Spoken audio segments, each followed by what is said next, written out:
Muy buenos días a todas y todos, queridos líderes. Espero que estén muy bien, que hayan tenido una excelente semana y vamos a continuar con el módulo 3 de la unidad 2 de este diplomado para el desarrollo de liderazgo en la educación médica. Me da muchísimo gusto volverme a encontrar con ustedes. Y esta mañana vamos a tener una agenda muy interesante. Eh, Vamos a estar hablando eh, sobre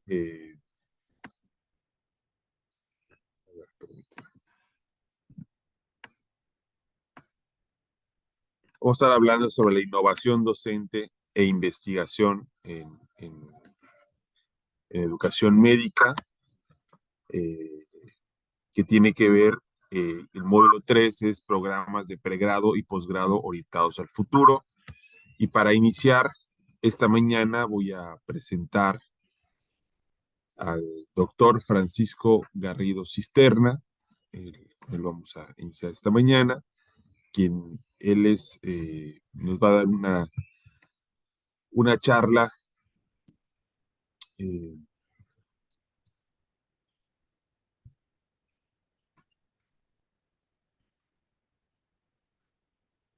sobre la reforma curricular de medicina, reflexiones a 10 años de su implementación.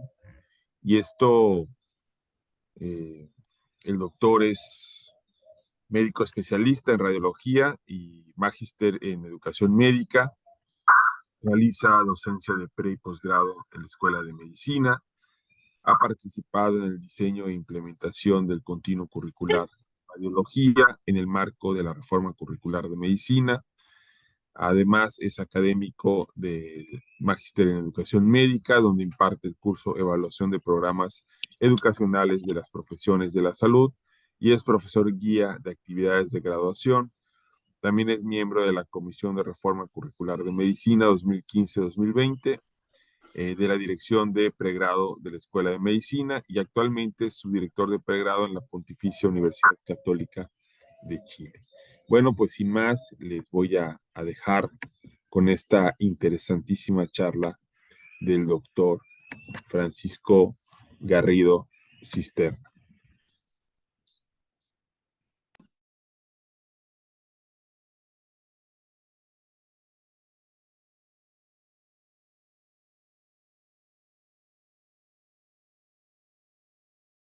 Marcar la pausa. Buenos días, muchas gracias por la No, invitación la a Asociación participar de esta Panamericana. sesión del Programa Panamericano de Alta Gerencia y Liderazgo en Educación Médica. Muchas gracias al doctor Mauricio Soto por su gentil invitación. Lamento no poder acompañarlos presencialmente o sincrónicamente en la sesión del día de hoy por compromisos previamente asumidos, pero he querido enviarles esta grabación para que después puedan discutir, puedan reflexionar a partir de la experiencia que les quiero contar a continuación.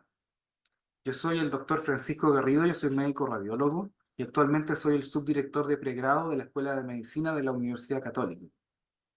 Antes de asumir este cargo, me correspondió participar en el Comité de Reforma Curricular, que, como les voy a comentar más adelante, fue el brazo operativo que implementó la reforma curricular. En primer lugar, les quiero presentar esta reflexión. ¿Cómo se aprende la medicina? La verdad es que seguimos teniendo modelos bastante flexnerianos de cómo se organizan nuestros currículums. La forma en cómo enseñamos la medicina en el aula no ha variado de manera significativa. La clase magistral sigue siendo ocupando un componente importante del tiempo que dedicamos a nuestras asignaturas. El aprendizaje al lado de la cama del paciente, guiado por un maestro, por un tutor, por un mentor, sigue siendo una de las estrategias metodológicas más relevantes para aprender sobre todo el componente práctico asociado a nuestras carreras de la salud. Sin embargo, el sistema de salud cambia. Y sobre todo en los últimos años, como hemos visto el advenimiento de la inteligencia artificial, las nuevas tecnologías, los nuevos estudios de imágenes, y esto no necesariamente ha permeado en el aula, en la sala de clases. El sistema de salud cambia, pero no necesariamente la forma en cómo enseñamos y aprendemos. En nuestra escuela de medicina, el año 2008, el decano de la época, la Facultad de Medicina, convocó a una comisión de 7 académicos para evaluar la formación de pregrado en ese momento. El currículum, la coherencia con la misión de la facultad, que va según el lema que nosotros tenemos, que viene heredado de Monseñor Carlos Casanueva, que era el rector que impulsó la Escuela de Medicina, formar médicos de ciencia y conciencia. Y aquí surge una serie de diagnósticos a partir de esa época. El conocimiento médico, como ustedes saben, ha ido creciendo de manera vertiginosa. Las publicaciones, lo que sabemos hoy de medicina no es lo mismo que sabíamos hace 50 años. Y si ustedes se fijan ahí en esa referencia del año 2011, el conocimiento médico en el año 50 se duplicaba cada 50 años, pero el 2020, hace no mucho, cada 70 días. Por lo tanto, ya no es posible entregar todo el conocimiento médico actualizado en un currículum, porque no alcanza el tiempo. Por lo tanto, hay que priorizar y hay que aprender habilidades para poder alcanzar o obtener lo que se necesita del conocimiento aplicado a tu contexto o a tu realidad local. Por lo tanto, ¿qué es lo que tenemos que enseñar? Tenemos que enseñar todo, tenemos que seguir enseñando la medicina interna completa, la pediatría completa, o tenemos que priorizar aquellos elementos, aquellos capítulos, aquellos tópicos que realmente van a ser necesarios para la práctica profesional de los médicos que queremos formar. Y así surge la necesidad de que nuestros médicos tienen que saber destrezas clínicas, tienen que ser competentes en establecer diagnóstico y tratamiento, tienen que tener competencias de gestión, tienen que tener habilidades transversales como comunicación, habilidades relacionales como altruismo, empatía, que son propias de la práctica médica. Además, queremos que sean profesionales o personas integrales, que se involucren en sus comunidades a través de la cultura, el desarrollo del deporte, el desarrollo de la política, entre otros, que sean personas honestas, que sean personas que desarrollen la integridad académica y que también desarrollen habilidades de búsqueda de información. Pero todo eso en un currículum de 6, 7, 8 años no se puede cumplir. Por lo tanto, nuestros programas, nuestros currículums, lo que tienen que hacer es entregar habilidades que permitan a los egresados, a los futuros profesionales, tener las habilidades para desenvolverse en un mundo cambiante. En nuestro país, en Chile, se han producido varios cambios en el sector salud. Desde la época del 2000 o incluso antes, ha habido una creación de nuevos proyectos de escuela de medicina. Ya tenemos alrededor de 28 escuelas de medicina en nuestro país. Hay todo un fenómeno migratorio con nuevas enfermedades que pueden aparecer que nosotros no conocíamos o no enseñábamos a nuestros futuros médicos. Existe una tendencia o siempre una tensión entre qué es lo que necesita el país. ¿Necesita médicos especialistas o necesita médicos generalistas? Nuestros currículums de pregrado evidentemente van a formar médicos generalistas, pero el país necesita también una vía de formación de médicos especialistas para cubrir sus necesidades, sobre todo en zonas extremas y rurales. En términos de redes asistenciales, actualmente hay mejores sistemas de conexión y derivación de pacientes, lo que no ocurría hace 20, 30 o 40 años. Hoy día ya los egresados de las carreras de medicina como médico general ya no tienen que saber realizar operaciones cesáreas, por ejemplo. Todo eso se puede derivar a un centro de referencia donde va a haber un médico especialista que lo va a poder realizar, operar apendicitis y otras cosas más. Por lo tanto, tenemos que seguir enseñando esas habilidades en el currículum de pregrado. En nuestro país también han aparecido algunas leyes que son relevantes, que regulan el actuar del profesional médico, la garantía explícita de salud, la ley Ricarte Soto, por ejemplo, que operan ciertas garantías, sobre todo del ámbito económico y de acceso en determinadas patologías. El desarrollo de la tecnología, evidentemente, ya lo comentaba, la inteligencia artificial, la regulación en los campos clínicos también cada vez son más rígidas en el sentido de que ya un estudiante de medicina no puede andar solo por el campo clínico, tiene que tener un tutor, tiene que tener una supervisión estricta. En el pasado los estudiantes entraban a cualquier hora, digamos, podían ver los pacientes, podían participar de la actividad, pero eso ya no es posible. y eso va de la mano de nuevas regulaciones en nuestro país, sobre todo la Ley de Derechos y Deberes de los Pacientes. El paciente tiene, ¿cierto?, derechos que se deben cuidar y que también impactan no solo la atención con pacientes y estudiantes, sino que también otras áreas como la investigación. Otro desafío que tenemos y que se ha analizado mucho es cuáles son las características de nuestros estudiantes de hoy. Son estudiantes que son diferentes a los de antes, son estudiantes que están muy centrados en sí mismos, asociados mucho al narcisismo, a la exposición en redes sociales, mucha inmediatez, mucha poca tolerancia a la frustración, que demandan tiempo para otras actividades, digamos, y esos son nuestros estudiantes de hoy, que tenemos que saber trabajar con ellos para poder formar los profesionales del mañana. Y la reflexión que apareció a raíz de todo lo anterior, el año 2008, 2010, nuestra Escuela de Medicina, es que todo esto estaba pasando. Las nuevas leyes, los cambios en la educación médica, las nuevas regulaciones centradas en el paciente, y nosotros estábamos formando buenos médicos con muy buenos resultados en el examen médico nacional, o el EUNACOM, que es el examen certificador que todos los profesionales médicos al egresar deben aprobarlo para poder trabajar en el sistema público. Y lo estábamos haciendo bien en esa área, pero nos hicimos la pregunta, ¿por qué tenemos que cambiar? Es necesario realizar un proceso de cambio mayor de nuestro programa curricular, y así surge lo que nosotros llamamos en su momento los médicos 2020. El 2020 ya pasó hace rato, pero en ese momento faltaban 12 años para el 2020, que se veía bastante lejos, y el Médicos 2020 lo que hacía referencia era a los cambios que el sistema de salud iba a experimentar en esa época, que ya se vislumbraba.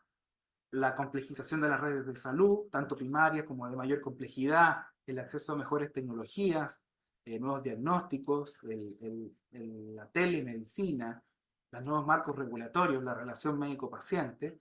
Y por lo tanto, lo que hizo el documento Médicos 2020 fue establecer líneas de estudio de trabajo en nuestra Escuela de Medicina para poder pensar una nueva forma de enseñar la medicina a los médicos UC.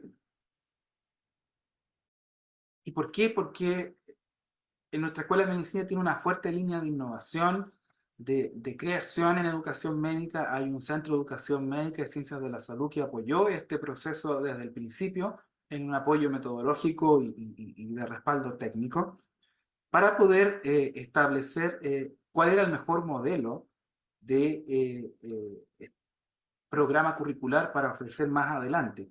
Que, y aquí se los adelanto, no fue necesariamente lo más importante el acortamiento del currículum. Eso fue a partir de las reflexiones que surgieron en ese momento. Si nos podíamos haber quedado con un currículum de 7 años, pero el análisis que se realizó en ese momento, que se los voy a contar más adelante, estableció que se podía cortar un año eliminando o optimizando ciertos contenidos o ciertos aspectos del currículum en algunos momentos del ciclo formativo. ¿Cuáles son los desafíos curriculares que nos impusimos en ese momento? Evidentemente hay que responder a un contexto. El contexto que está cambiando, los programas tienen que cambiar.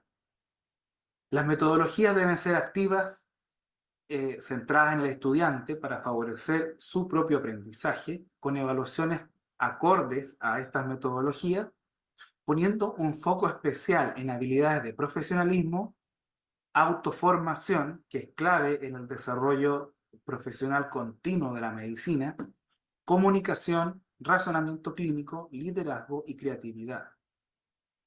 Es importante que nuestros estudiantes aprendan a pensar por sí mismos el razonamiento clínico de manera interdisciplinaria, integrando distintas disciplinas con un control centralizado del currículum. Y aquí les cuento que se creó, aparte del comité curricular, que es el organismo colegiado encargado de administrar el currículum, se creó un comité de reforma curricular, que eran personas distintas. El comité curricular tomaba las decisiones, pero el que lo hacía operativo en términos prácticos era el Comité de Reforma Curricular. Nosotros en su momento nos reuníamos una vez a la semana. El Comité Curricular se reúne una vez al mes. Para poder, en el fondo, estos dos comités llevar el control de la implementación del nuevo plan de estudio. El 2008 entonces se realiza este llamado del decano para analizar programas nacionales, internacionales, estudiar las mejores técnicas metodológicas que sirvan para implementar un nuevo programa de estudio. Y entre el 2009 y el 2011 se establecen distintas comisiones en distintas áreas para ir analizando y proponiendo estrategias concretas de implementación de un nuevo plan de estudio. Entre el 2012 y 2013 se trabajó en el diseño de la malla, donde se establecieron, finalmente se llevó a la decisión de que son 12 semestres y no 14. Se establecieron las metas de aprendizaje que operacionalizan el perfil de egreso, se los voy a mostrar más adelante, pero esta reflexión que nosotros tuvimos en esa época no llevó a un cambio del perfil de egreso. Lo que sí llevó a que este perfil de egreso, esta declaración del médico egresado UC que nosotros proponemos a la sociedad, iba a tener una bajada a metas de aprendizaje. 8 metas de aprendizaje que podían hacer más concreto el aporte de los nuevos programas, de los nuevos cursos a este plan de formación. El año 2014 se difunde esto, se firma el decreto que establece el nuevo plan de estudios, con nuevos cursos, se establece un plan de evaluación y se adquiere una plataforma, un software de control curricular que se llama OASIS, que nos permite establecer o informatizar la búsqueda de los distintos cursos, de los distintos contenidos, los distintos profesores, para poder hacer el cruce de información que nosotros necesitábamos como control curricular central. Y el 2015 esto se implementa con la primera cohorte de estudiantes que ingresan en esa época. Ellos egresaron en el año 2020 y en este momento, en el año 2024, estamos viendo los primeros especialistas que egresan de sus programas de formación que tuvieron este programa de 6 años. Lo que hizo la prensa en ese momento fue centrarse en el acortamiento, pero eso no fue lo principal, sino que fue toda la reflexión que hubo detrás en cómo se iba a operacionalizar este nuevo plan de estudio con metodologías activas, creación de nuevos cursos, integración curricular, eliminación de repeticiones no intencionadas, ¿verdad? Que eso pasaba mucho en el currículum anterior, que un curso de segundo año, por ejemplo, tocaba el mismo contenido de cuarto y no estaban conectados. Por lo tanto, este análisis central permitió mapear el currículum completo para poder establecer y optimizar el uso del tiempo curricular. Esto fue objeto de mucho debate. El doctor Humberto Reyes fue el editor de la Revista Médica de Chile en su momento, un gran médico muy respetado en nuestro país. Y él en su momento publicó este editorial en la Revista Médica de Chile donde hablaba que cualquier carrera, la verdad, que se puede impartir en forma más breve, pero el currículum debe estar organizado de una manera razonable, con estrategias y métodos pedagógicos adecuados. El acortamiento, y aquí estamos de acuerdo con él, no es el objetivo en sí, y eso no fue nuestro objetivo. De hecho, como yo les comentaba anteriormente, nos podíamos haber quedado con el currículum de 7 años, pero se llegó a este resultado a partir del análisis del trabajo de las comisiones en ese momento. Nuestro plan de estudio se concretó orientado por competencias y metas de aprendizaje con un esquema espiral, donde los aspectos de ciencias básicas, clínicas y profesionalismo se van aprendiendo a lo largo de los 6 años. Se reevaluó, ordenó e integró distintos contenidos y competencias de manera horizontal y vertical, eliminando las repeticiones no intencionadas y dejando aquellas repeticiones que sean necesarias. Por ejemplo, aquí el ejemplo es RCP, por ejemplo. RCP ahora se aprende en primero, pero se refuerza en tercero y se vuelve a ver en quinto año y en el internado, que es una habilidad que se debe practicar en el tiempo. Nuestro currículum fomenta el contacto precoz con los pacientes en la clínica, con metodologías activas, evaluaciones acordes a las metodologías, fomentando habilidades de profesionalismo y la autonomía.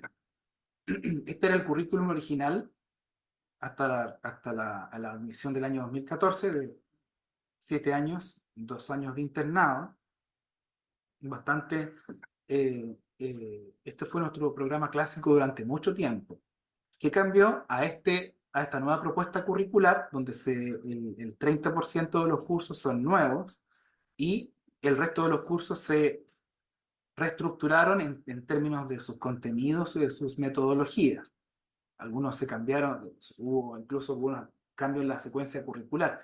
Y si ustedes se fijan aquí, hay una línea abajo que es el integrado Ciencias Médicas, que son 8 cursos que acompañan a los estudiantes desde el segundo al 9º semestre, que son cursos que tienen la ventaja de ser bastante flexibles.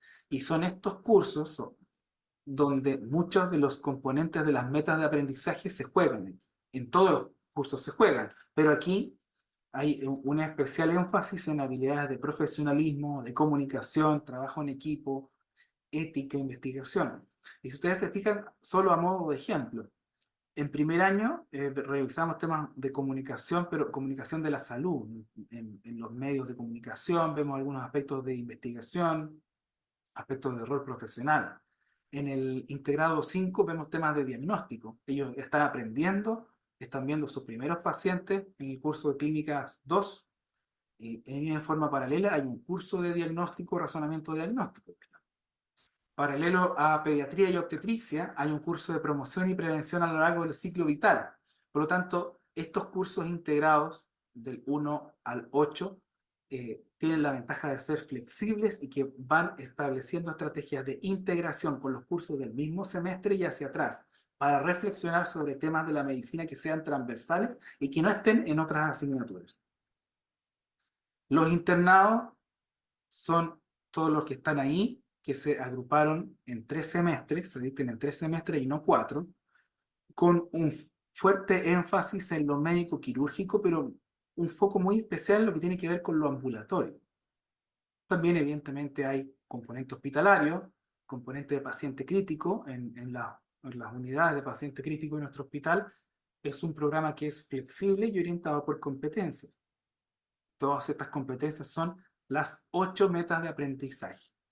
Nuestras 8 metas de aprendizaje, entonces, lo que hacen es operacionalizar esta declaración, el perfil de egreso, en habilidades clínicas, conocimiento para la práctica, evaluación y tratamiento de pacientes, comunicación oral, verbal y escrita, promoción de la salud y prevención de la enfermedad, generación de conocimiento, manejo de la información, profesionalismo médico y gestión de la atención de salud.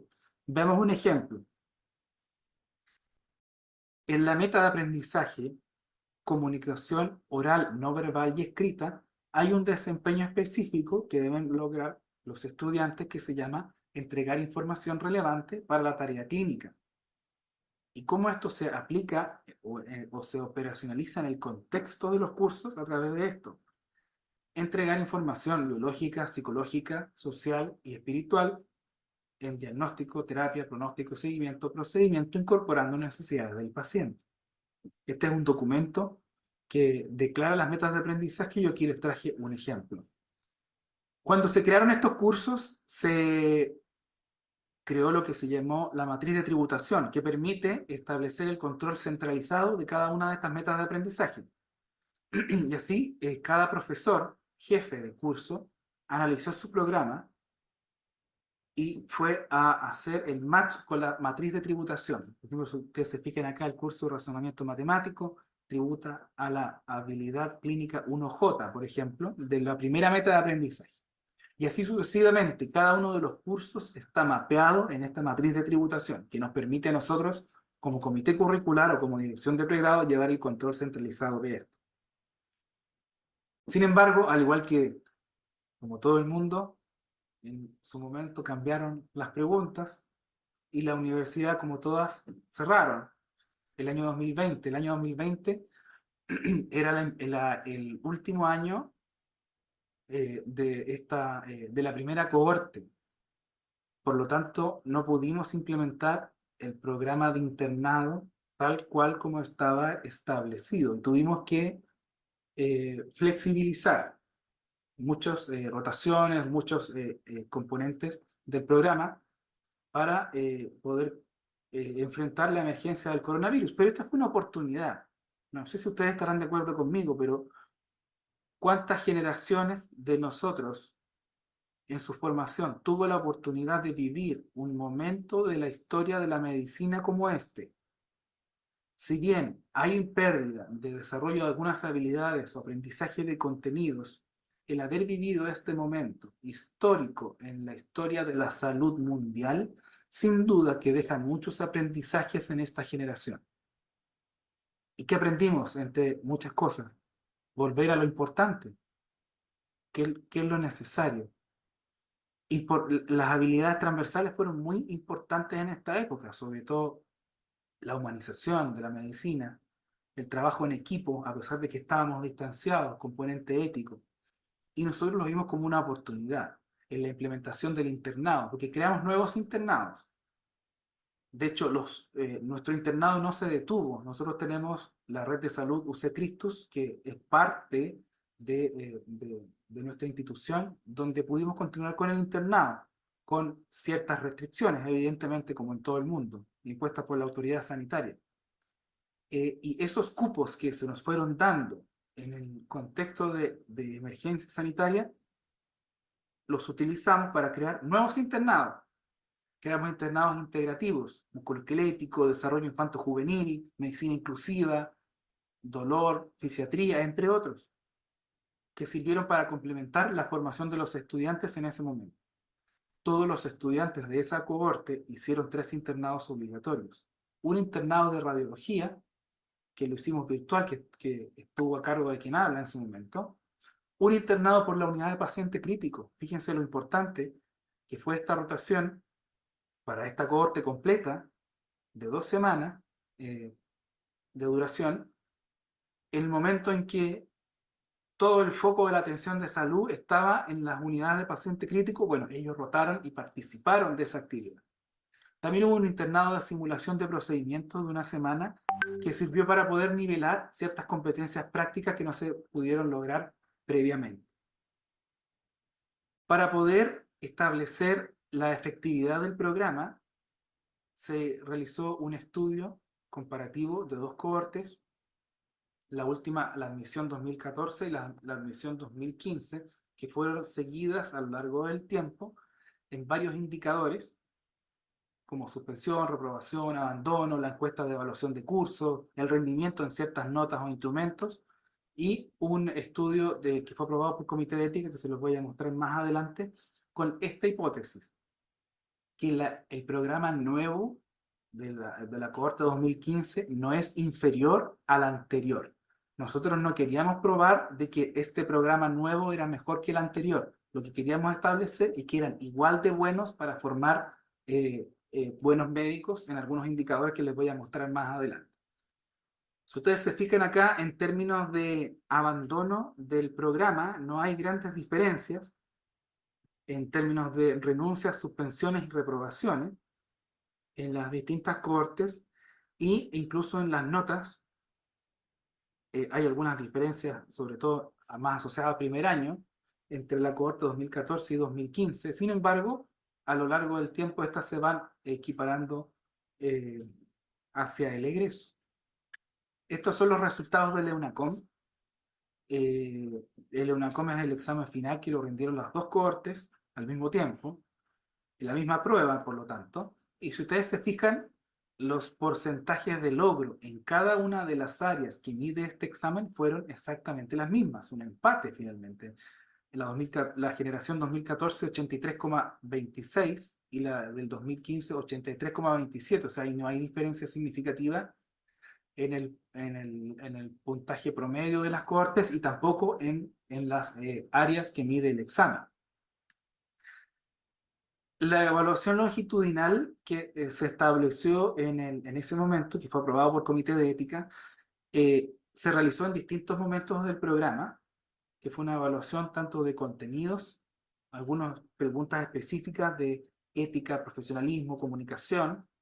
Se realizaron ECOES a lo largo del tiempo para evaluar algunas habilidades que son transversales a la práctica médica, y se realizó evaluación de aspectos relacionados con el bienestar, distrés, recursos positivos y ambiente educacional. Estos son los resultados de la prueba de conocimiento. Fíjense que en las distintas dimensiones, tanto de la malla antigua como la malla nueva, todos logran la competencia finalmente, que no existiendo grandes diferencias, sí probablemente en los puntos de partida, pero a medida que vamos avanzando en el tiempo, estas dos cohortes se van equiparando en sus porcentajes de logro. Los ECOE, que medían ciertas habilidades como antropometría, comunicación, profesionalismo, entre otros, fíjense cómo son bastante similares entre la malla antigua y la malla nueva. La malla antigua partió con un 66% de logro y terminó con un 88%. La malla nueva partió con un 70% de logro. Nosotros creemos que ese 70% está dado porque en los cursos de primer año de la malla nueva se intencionaban todos estos conocimientos. Habían talleres de antropometría, se tocaba fuertemente el profesionalismo, el RCP, signos vitales, entre otros. Sin embargo, al finalizar el periodo de análisis, llegaron al mismo resultado que la cohorte anterior. Algunos internados tienen ECOE, por lo tanto, también nos sirvió ese instrumento aplicado a los internos de la cohorte de la malla antigua y la malla nueva para poder realizar ciertas comparaciones. Y si ustedes se fijan, el único que tuvo una diferencia un poco más significativa fue el de obstetricia, 76% la malla antigua, 84% la malla nueva, pero los otros son bastante parecidos. Y para ir terminando, la evaluación del bienestar se realizó con varios instrumentos. Yo acá le voy a mostrar dos.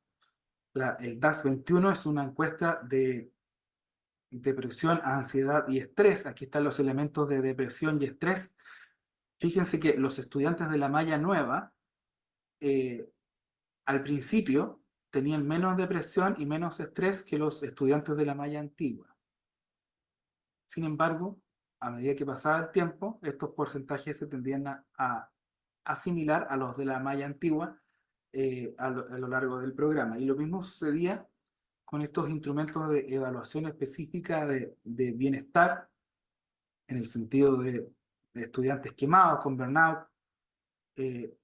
Los estudiantes de la cohorte nueva, de la malla nueva, tenían menos burnout al principio, pero a medida que iba avanzando el plan de estudios, claro, esto fue una alerta que nosotros tuvimos que tomar en ese momento algunas medidas. Y en términos de bienestar específico, de los estudiantes que se llaman florecientes en esta escala también tienen un porcentaje bastante parecido entre las dos mallas. Como conclusión, entonces podemos establecer que el nuevo plan de estudios es por lo menos, o al menos, igual de bueno que el anterior. Al hacer una reforma de estas características, que nosotros creemos que es, en términos curriculares, el mayor desafío que ha enfrentado nuestra Escuela de Medicina en sus 95 años, requiere una monitorización constante por expertos en educación médica, por un comité centralizado, por una dirección de escuela, para que finalmente pueda tener éxito. Pero se requiere mucha flexibilidad. El COVID nos enseñó que había que ser bastante flexible en términos del plan original que teníamos establecido. Y se requiere evidentemente un compromiso de la comunidad entera. Este plan, un plan nuevo como este, no se lleva solo a cabo por las autoridades, por el comité curricular, sino que también requiere de los profesores, los jefes de departamento, las divisiones, el personal administrativo, los campos clínicos, que son muy importantes, para poder finalmente llegar a su éxito. Les voy a dejar 4 referencias de esta experiencia, elegí 4, 2 que son más macrocurricular, una del año 2016 y otra del año 2022, ya cuando ya había finalizado la primera implementación del currículum nuevo. Una experiencia nuestra específica de la implementación de radiología a lo largo del plan de estudios, como algo más mesocurricular, y algo más microcurricular, la experiencia del curso Base y Fundamentos de la Medicina 1 y 2, que es el curso introductorio a la medicina a lo largo del primer año. Quiero agradecer a la doctora Marcela Cisternas por su apoyo, por su guía a lo largo de todo este proceso y también por facilitar muchas de las láminas de esta presentación, y a nuestro comité de reforma curricular, que nos reuníamos todas las semanas para pensar, diseñar y monitorizar el nuevo plan de estudios. Les dejo mi correo por si alguno de ustedes quiere hacer alguna consulta específica, alguna reflexión. Yo encantado les puedo responder en el correo electrónico, y les deseo un muy buen curso de alta gerencia y liderazgo en educación médica. Muchas gracias. Pues muy buenos días a todos de nuevo. Me da mucho gusto los que se han integrado. Ya estamos completos, ahora sí estamos toda la familia completa en esta mañana. Hemos escuchado esta interesantísima plática del doctor Francisco Garrido Cisterna. Vamos a abrir el foro para comentarios. Creo que este es uno de los temas importantes que debemos de abordar.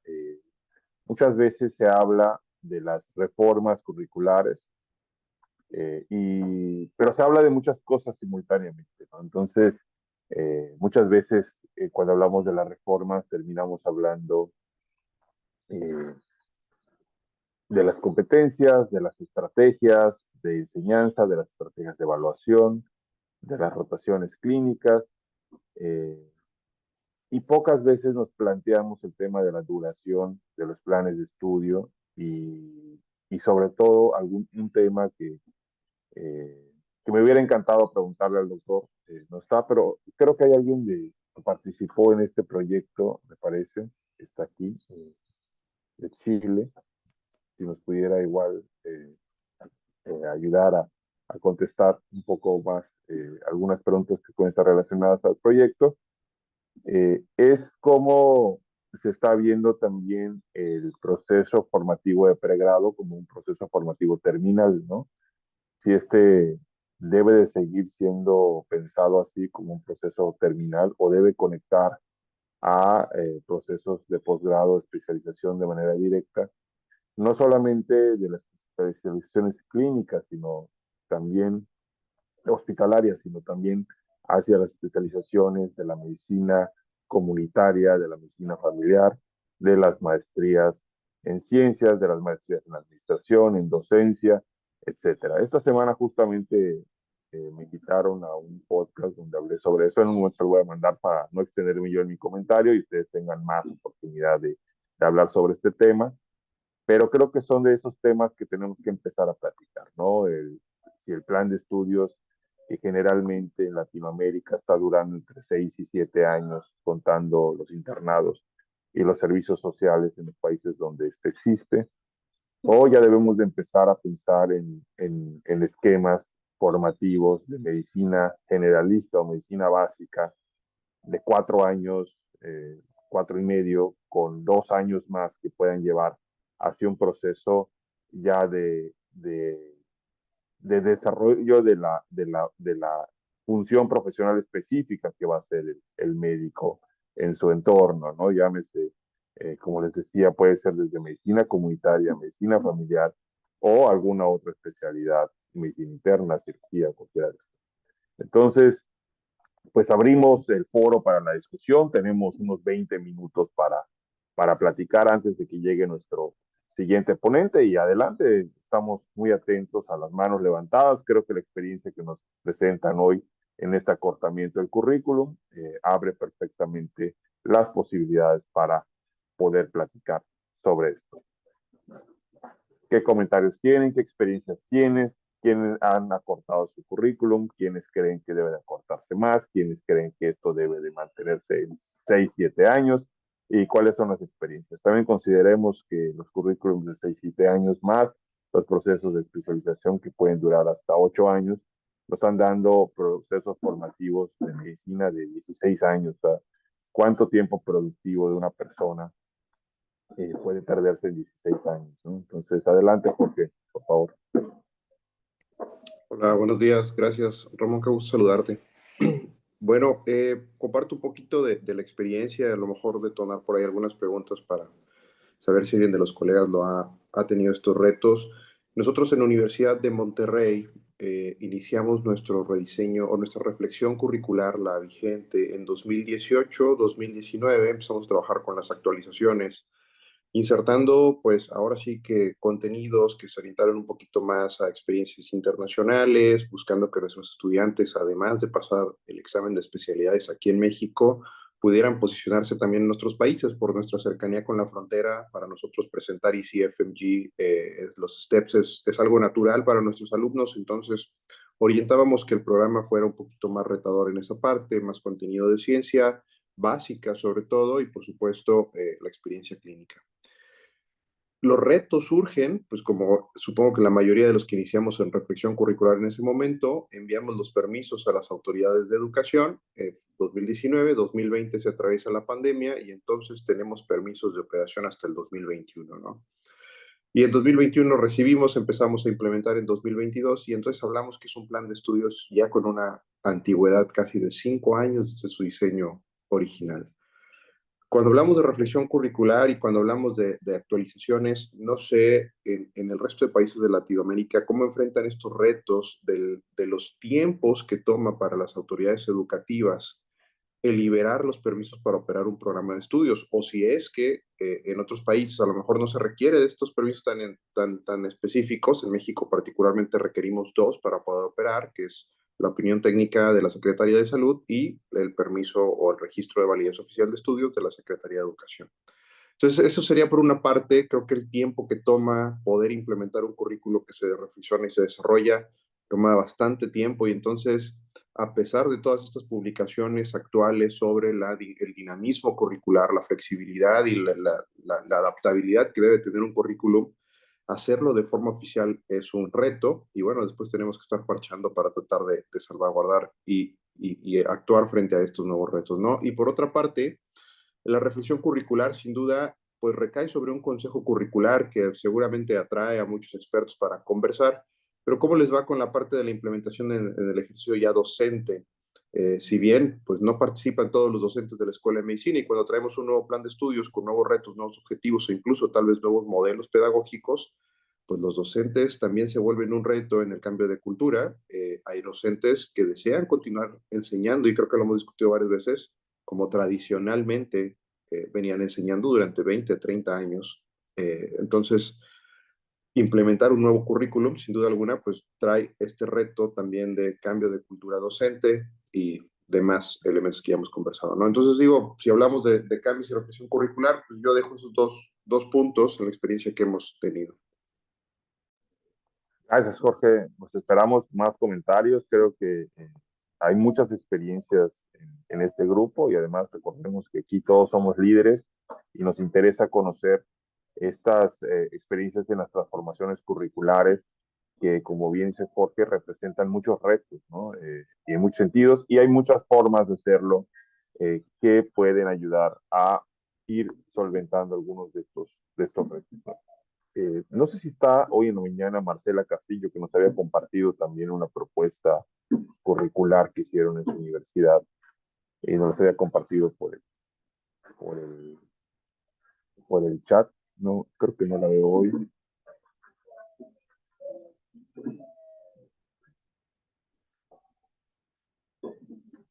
No, no está esta mañana, pero bueno, hubiera sido una excelente oportunidad que nos platicara. ¿Alguien más desea platicar sobre estos retos?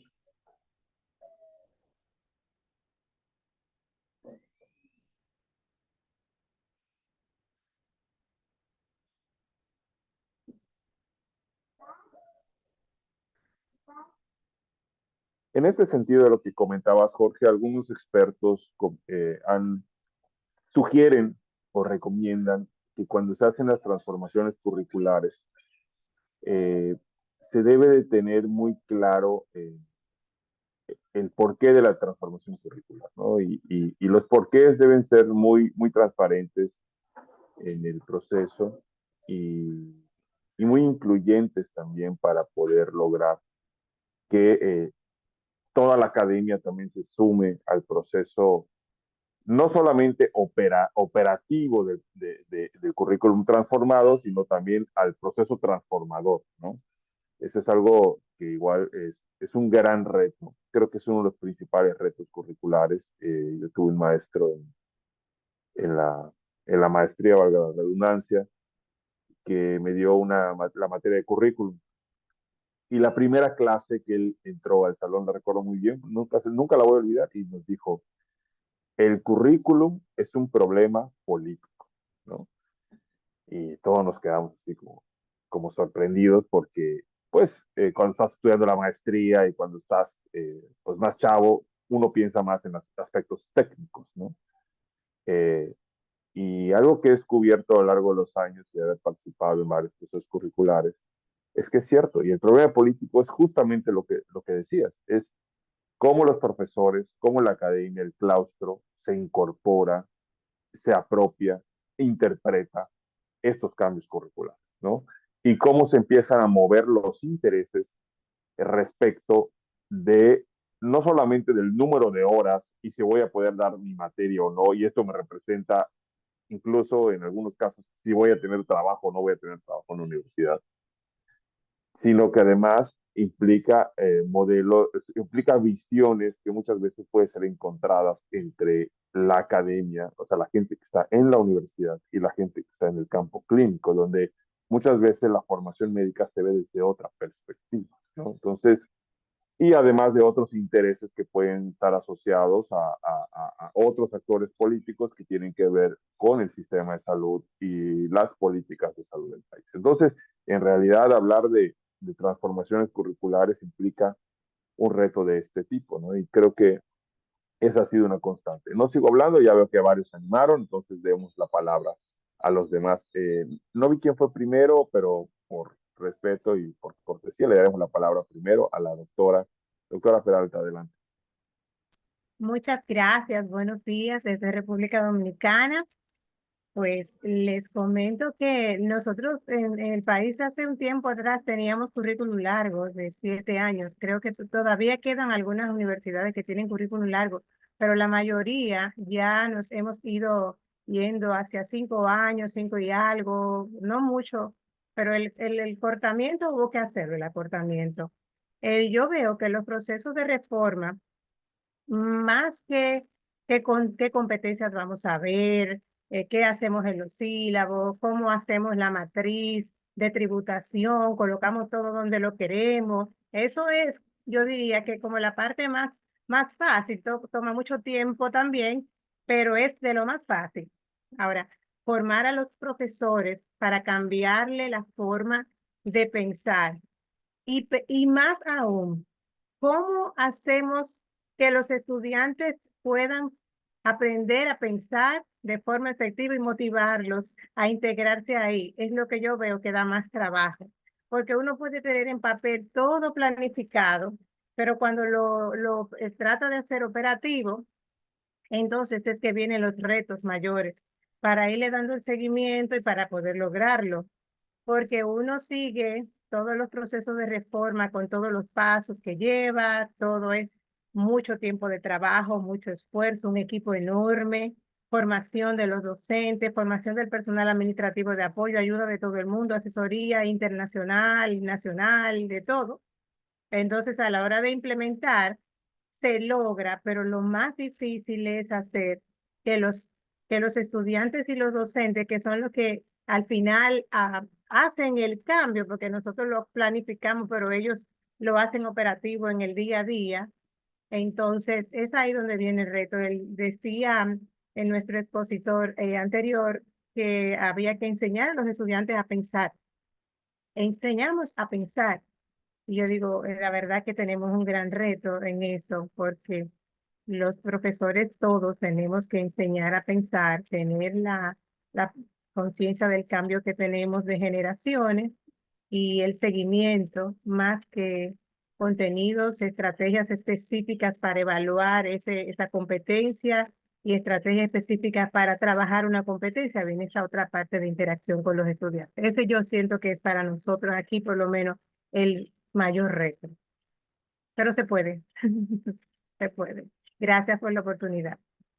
Muchas gracias. Creo que en el orden seguía Josué. Adelante, Josué. Doctor López, Pérez López, por favor. Hola, buenos días.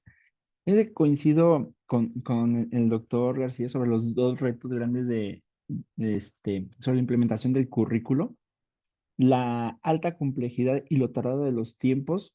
Nosotros también estábamos actualizando nuestra malla curricular. De repente se atraviesa pandemia y realmente nos quedamos pensando que si lo que habíamos metido y habíamos solicitado estaba correcto o no. Coincido también mucho con la doctora, que acaba de comentar, perdón, doctora Peralta. Un reto también que yo he visto es, porque acabamos de empezar este cambio curricular, llevamos un año apenas vamos en segundo semestre, y un reto que yo vi fue los alumnos no están acostumbrados a ser partícipe de su propia adquisición de conocimientos. Entonces, nosotros hemos estado capacitando a nuestros profesores ya desde hace 2 años para esta malla curricular nueva, pero los alumnos no saben cómo afrontar este nuevo tipo de metodologías y didácticas. Y otro reto que yo vi, y no sé si, por ejemplo, al doctor García, que también cambió su malla curricular, le pasó, tenemos en papel planteado, ok, se ve muy bonito, tenemos una transversalidad de los estudios, de las materias, pero de repente nos damos cuenta que en la aplicación aumenta mucho la complejidad o ya no se ve ese dinamismo que en papel habíamos pensado que sí tendríamos. Entonces la complejidad en ciertos semestres se vuelve mayor cuando el objetivo era bajar la complejidad. No sé si también les ha pasado a alguno de otras personas que hayan intentado cambiar esta malla curricular, porque es un reto que yo estoy viendo ahorita muy, muy complicado. Gracias, doctor Pérez López.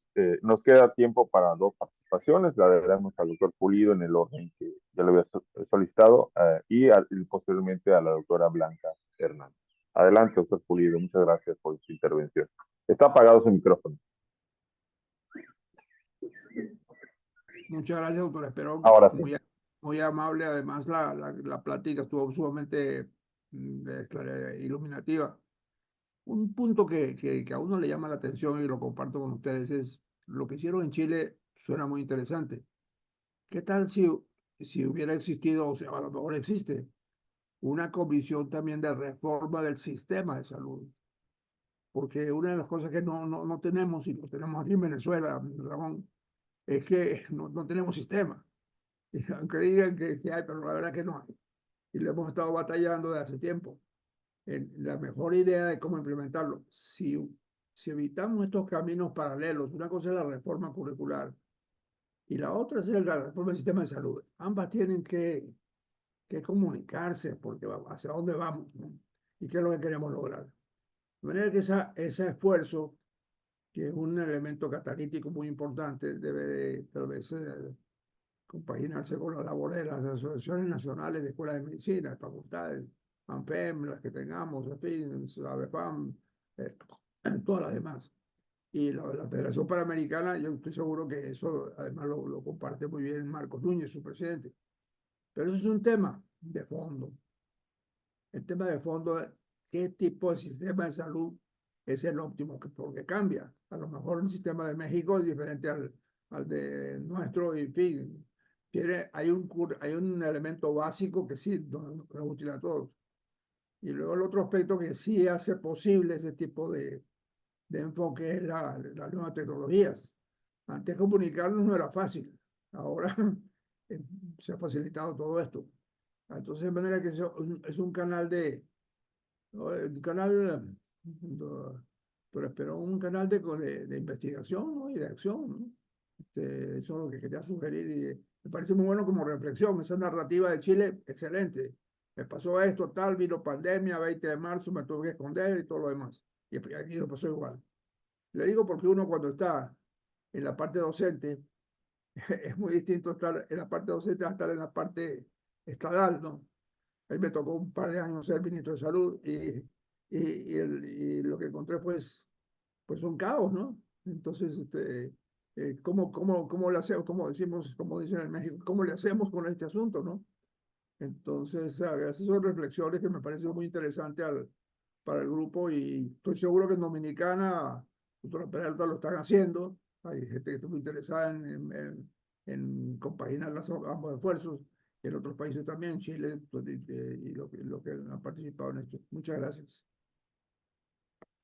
Muchas gracias, doctor Pulido. Y efectivamente, cualquier reforma curricular tiene que ir compaginada con el sistema de salud y la reforma curricular hay que analizar sus alcances y limitaciones respecto al sistema de salud, cómo funciona y si se requiere también la reforma del sistema. Eso es, creo que estamos en todos los países y efectivamente es algo que tenemos también que tratar de influir. Doctora Blanca Hernández, adelante. Muchas gracias, doctor Esperón. Pues para cerrar tal vez estas intervenciones después de esta ponencia, la verdad es que me quedan a mí muchos temas de reflexión porque precisamente estamos transitando en este momento aproximadamente la mitad del tiempo desde que rediseñamos el currículo en 2021.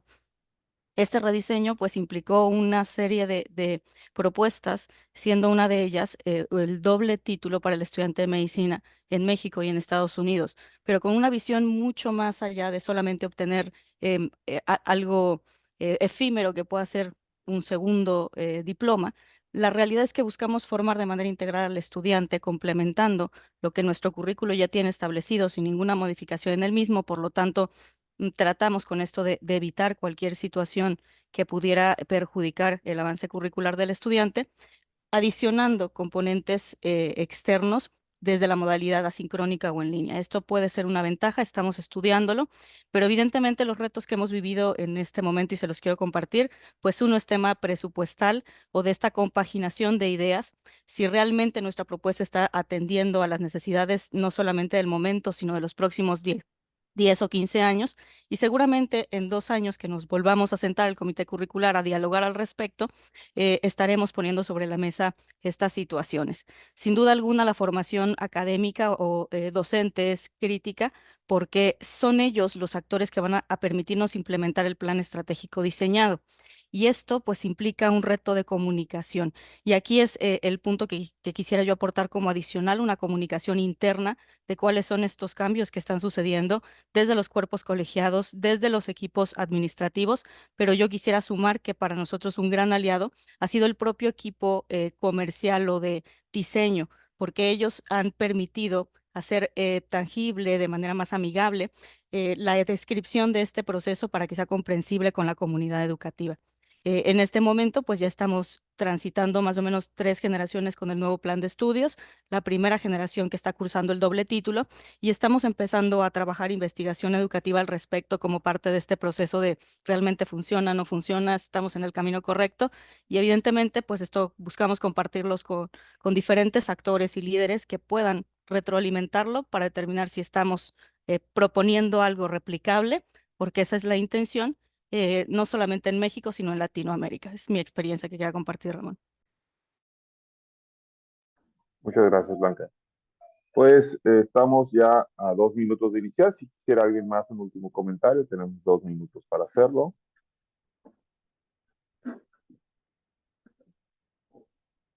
Sí, doctor, buenos días. Adelante, Sergio. ¿Qué tal? Buen día a todos. Gusto saludarles. Después de escuchar sus participaciones, vuelvo a lo que mencionaba el doctor que nos hizo favor de compartir su video desde Chile. Retomar lo que preguntaba él, ¿no? ¿Qué estamos formando y para qué los estamos formando?